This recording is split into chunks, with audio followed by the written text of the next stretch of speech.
وَلِكُلٍّ جَعَلْنَا مَوَالِيَ مِمَّا تَرَكَ الْوَالِدَانِ وَالْأَقْرَبُونَ۔ اب آخر میں پھر ایک مرتبہ جو ہے قانون وراثت کی اہمیت کو دیکھیے، اور ہر ایک کے لیے ہم نے مقرر کر دیے ہیں حصے وراثت میں جو بھی چھوڑتے ہیں والدین یا رشتہ دار۔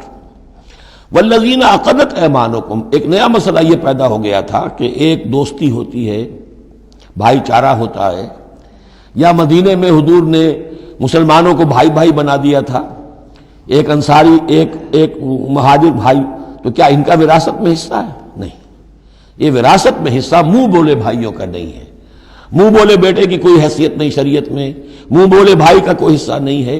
ہاں اپنی زندگی میں تم نے والذین عقدت ایمانکم، جن کے ساتھ تمہارا کوئی معاہدہ ہوا ہے، کوئی دوستی ہوئی ہے، فآتوہم نصیبہم، انہیں ان کا حصہ دے دیا کرو، یعنی اپنی زندگی میں ان کے ساتھ جو بھلائی کرنا چاہو، کوئی ہبہ کرنا چاہو اپنی وراثت میں سے بھی، اپنی وراثت میں سے وصیت کرنا چاہو، یہ کر سکتے ہو۔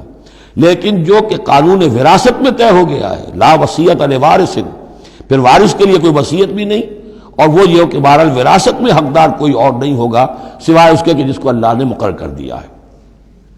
ان اللہ کان علی کل شیء شہیدا، یقیناً اللہ تعالی ہر چیز پر گواہ ہے۔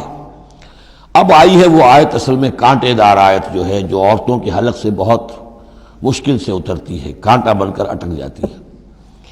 الرجال قوامون علی النساء، یہ تمہید تھی ساری، ایک سورہ بقرہ میں تمہید آ چکی تھی، علیہن لہن مثل الذی علیہن بالمعروف وللرجال علیہن درجہ، یہ کہہ کے بات چھوڑ دی۔ آگے آئے لا تتمنوا ما فضل اللہ بعضهم علی بعض، اور مزید اس کے لیے ذہنی جو ہے تیاری کر دی۔ اب آ رہی ہے وہ چیز جو چبھنے والی چیز ہے۔ الرجال قوامون علی النساء، مرد عورتوں پر حاکم ہے۔ یہ میں ترجمہ زور دے کر رہا ہوں۔ یہ قامہ جو ہے، قامہ جب علا کے ساتھ آئے گا تو کچھ اور معنی ہوں گے، قامہ بے کے ساتھ آئے گا کچھ اور معنی ہوں گے۔ قامہ بے کسی شے کو قائم کرنا، کونوا قوامین بالقسط، اسی سورہ مبارکہ میں یہ آیت آ جائے گی، کونوا قوامین بالقسط، عدل کو قائم کرنے والے بن کر کھڑے ہو جاؤ۔ قامہ علا، کسی کے اوپر، سر پر مسلط ہونا، یہ ہے گویا کہ ایک درجہ حاکمیت ہے۔ گھر کے ادارے میں حاکم ہونے کی حیثیت مرد کو حاصل ہے۔ سربراہ خاندان جو ہے وہ مرد ہے، عورت نہیں ہے۔ عورت کو بہرحال اس کے ساتھ ایک وزیر کی حیثیت سے کام کرنا ہے، یہ ہے اس کا اصل رول۔ اسی لیے میں بیان کر چکا ہوں کہ وہ جو نسیان کا معاملہ تھا، اللہ تعالیٰ نے اس کے اندر چونکہ یہ سیکنڈ رول پلے کرنا ہے اسے یقیناً اس کے جذبات کو تو زیادہ ٹھیس پہنچنے کا امکان رہے گا۔ آدمی کو، ہر انسان، مرد بھی چاہتا ہے میری بات چلے، عورت چاہتی ہے میری بات چلے۔ اب آخر کار کس کی بات چلے گی؟ یا تو دونوں کسی طریقے سے کسی مسئلے میں متفق ہو جائیں، اور عورت جو ہے بیوی اپنے شوہر کو دلیل سے، اپیل سے جس طرح قائل کر لے تو معاملہ ٹھیک ہو گیا۔ اب اگر نہیں ہو رہا معاملہ تو اب کس کی رائے چلے گی؟ مرد کی رائے چلے گی۔ تو کس کو اس سے ایک صدمہ پہنچے گا؟ عورت کو پہنچے گا۔ لیکن اس صدمے کا ہی جو ہے انفلوئنس، اس کو کم کرنے کے لیے سیفٹی والو، نسیان کا مادہ اللہ تعالیٰ نے عورت میں زیادہ رکھ دیا۔ اسی لیے پھر اس قانون شہادت کے اندر ایک مرد کی جگہ 2 عورتوں کو وہاں پر اس کا نصاب رکھا گیا۔ الرجال قوامون علی النساء بما فضل اللہ بعضهم علی بعض۔ اب یہ دوسری بات ہے کہ اگر وہ شوہر حاکم ہو کر ظلم کرتا ہے، ان کے حق ادا نہیں کرتا ہے، تو اللہ کے ہاں بڑی سخت پکڑ ہوگی۔ یہ تو دوسری بات ہے بالکل۔ لیکن یہ کہ جو قانون ہے اسلام کا وہ یہی ہے کہ یہ اختیار دیا گیا، اب آپ اس اختیار کا غلط استعمال کر رہے ہیں، آپ اس کو ظلم کا ذریعہ بنا رہے ہیں، تو اس کی سزا اللہ تعالیٰ کے ہاں آپ کو مل جائے گی۔ بما فضل اللہ بعضهم علی بعض، بسبب اس فضیلت کے جو اللہ نے بعض کو بعض پر دی ہے، وبما انفقوا من اموالہم، اور بسبب اس کے جو وہ خرچ کرتے ہیں اپنے مال۔ اب دیکھیے یہ خرچ کرنے کا معاملہ اسلام میں شادی سے شروع ہو گیا۔ شادی مرد کی بھی ضرورت ہے، عورت کی بھی ضرورت ہے، لیکن مرد مہر دیتا ہے، عورت مہر وصول کرتی ہے۔ تو جو خرچ کرنے والا ہے اب اس کی ایک حیثیت دوسری ہو گئی۔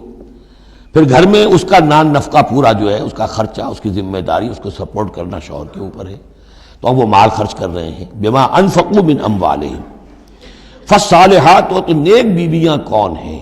جو کہ ایک یوں سمجھیے قرآن کے نزدیک ایک عورت کا جو اچھا کردار ہونا چاہیے، ایک خاتون خانہ کی جو بہترین روش ہونی چاہیے، وہ یہاں 3 الفاظ میں آئی ہے۔ فالصالحات، نیک بیویاں، قانتات، ایک تو فرما بردار ہوتی ہیں، شوہروں کی فرما بردار، حافظات للغیب، غیب میں حفاظت کرنے والیاں، یعنی ظاہر بات ہے کہ مال ہے کسی کا تو گھر میں ہے، وہ تو کام پہ چلا گیا ہے، اب وہ کس کی حفاظت میں ہے؟ بیوی کی حفاظت میں ہے۔ اسی طرح اب بیوی کی جو عصمت ہے وہ در حقیقت مرد کی عزت ہے، اب وہ اس کی عزت کی حفاظت کرے اس کی غیر موجودگی میں۔ اسی طرح مرد کے راز ہوتے ہیں، سب سے زیادہ بڑھ کر جو ہے رازدان وہ تو بیوی ہوتی ہے۔ تو تین اعتبارات سے حافظات للغیب، حافظات للغیب، غیب میں حفاظت کرنے والیاں، حفاظت کرنے والیاں شوہر کے مال کی، شوہر کے رازوں کی اور شوہر کی عزت کی۔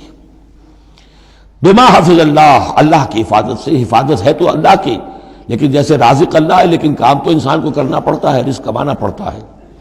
واللاتی تخافون نشوزہن، اور وہ خواتین کے جن کے بارے میں تمہیں اندیشہ ہو جائے ان کے اندر سرکشی کا، ضد ہے، ہٹ دھرمی ہے، بات نہیں مان رہی ہیں، اپنی بات منوانی ہے، کسی نہ کسی طریقے سے گھر کی فضا خراب کی ہوئی ہے، یہ ہے نشوز۔